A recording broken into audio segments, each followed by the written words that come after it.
Rusted rotors, crusty calipers. Neither of these do anything for the aesthetics of your car.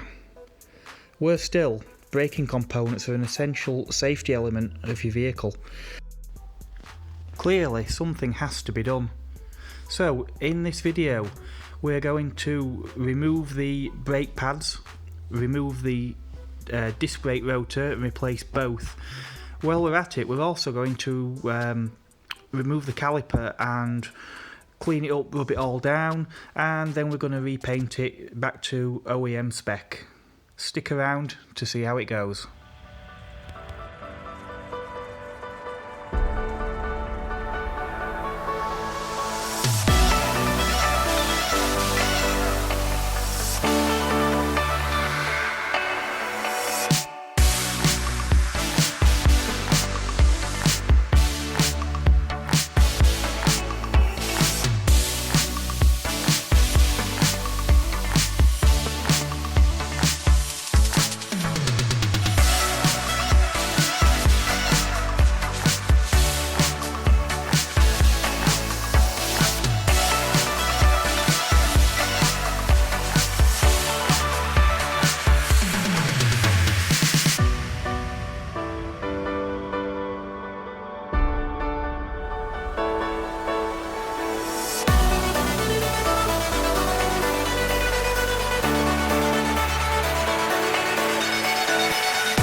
For a simple brake pad change, simply hinging the top of the brake caliper by the top guide pin would be enough.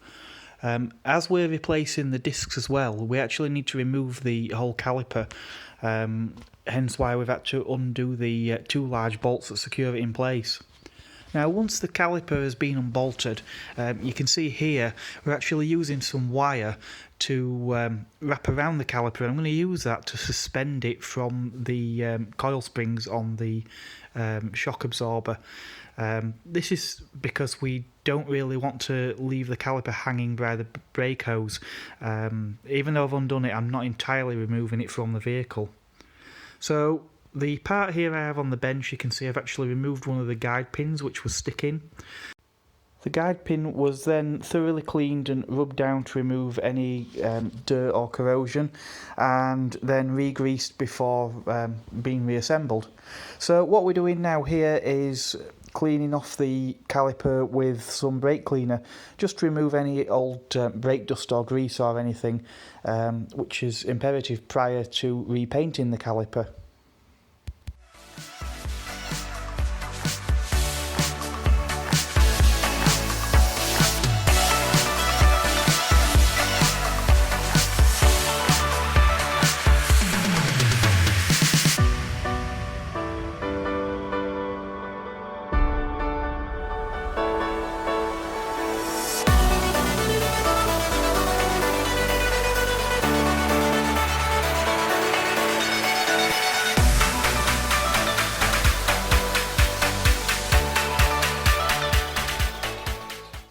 As I don't wish to have to bleed the brake system at this time, I've left part of the brake caliper in place, still connected.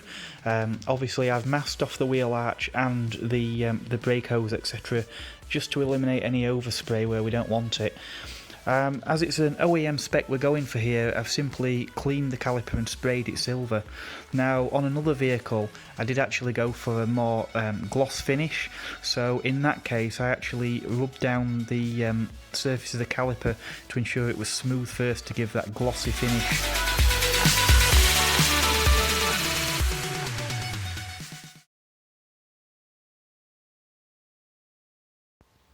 Time to start putting everything back together. So here we have some shiny new brake discs, the second set that I acquired. Yep, the first one, went to put them on and discovered they were the wrong size. There are two different sizes listed for this particular model, and we sadly ended up with the wrong one, but we got them swapped over and the next day we was able to continue. So the disc is held on with two Torx head fixings. Then once that's in place, it's the caliper to go back on. So again, we've got the two big bolts to hold the caliper in place, which initially we just tighten up by feel. Later on I will torque them up to the required settings.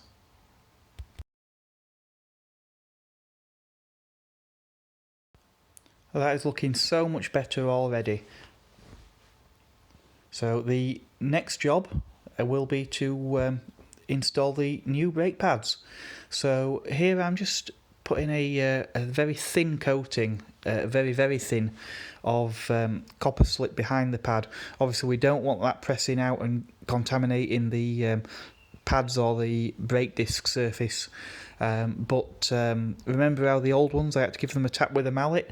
Hopefully this should help prevent these ones sticking, so when it's time to replace them, hopefully the job will be a little smoother. And as mentioned previously, all the bolts need securing to the correct torque settings, which we're doing here with our trusty torque wrench. Just as a side note, this seems to be perfectly fine for wheel bolts and larger bolts with a higher torque setting, though sadly off camera at the end I was torquing up one of the guide pin bolts to the correct setting, which is one of the lower settings within the range of this particular torque wrench, and it did shear the bolt, but obviously that's a problem for another day. Likewise, the bolts for the brake disc, these are only at 14 Newton meters, and even though I do have a torque wrench to that value, the head size on it isn't compatible with the torque sockets I have. So again, we've just done those by feel. Obviously, when the road wheels are attached and torqued up, the brake disc wouldn't be able to move without removing a wheel anyway. So that's one side done and dusted, looking so much better. The other side of the car, though, sadly, looks as bad, if not worse, than the first one did.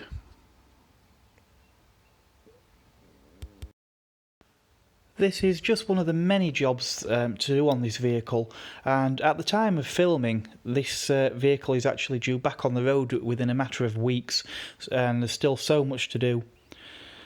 On this side of the vehicle, removing the disc, something of note here, I've undone the bolts, but I haven't undone them entirely all the way. Reason being, if that disc is stuck and doesn't want to come off, you may wish to give it a tap with a mallet here. By leaving the bolts in place, it just means that the disc won't suddenly fly off once it breaks loose.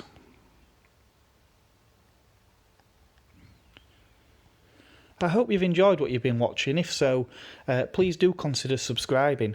Obviously there'll be more content on this vehicle and others to come.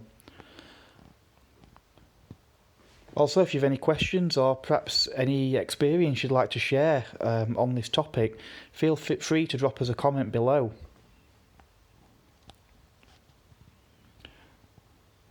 So, thank you again for watching, and I hope that you will stop by again for one of our future videos.